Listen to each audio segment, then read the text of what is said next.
నమస్తే జిల్లావాణి న్యూస్ కి స్వాగతం. ముందుగా బులెటిన్ లో హెడ్లైన్స్.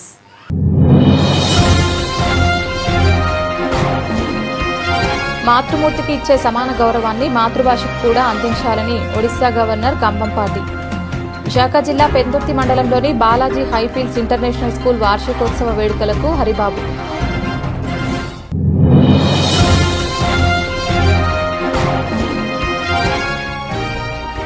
యావత్ ప్రజానికం ఆస్వాదించే విధంగా కూటమి పాలన సాగిస్తుందని స్పష్టం చేసిన ప్రభుత్వ విప్ తుని ఎమ్మెల్యే యనమల.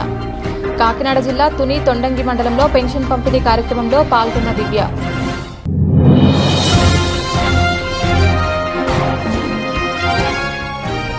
రంపచోడవరం నియోజకవర్గంలో సుడిగాలి పర్యటన చేపట్టిన శాసనసభ్యురాలు మిరియాల.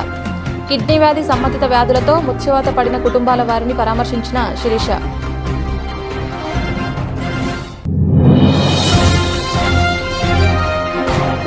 రాష్ట్ర అసెంబ్లీ సమావేశాలలో అనకాపల్లి అభివృద్ధి కొరకు మాట్లాడిన శాసనసభ్యులు కొనతాల. ఉత్తరాంధ్రకి బ్యాక్ బోన్ గా నిలిచిన జగజీవన్ రావు సుజలా స్రవంతి ప్రాజెక్టు విశిష్టతను తనదైన శైలిలో వివరించిన రామకృష్ణ.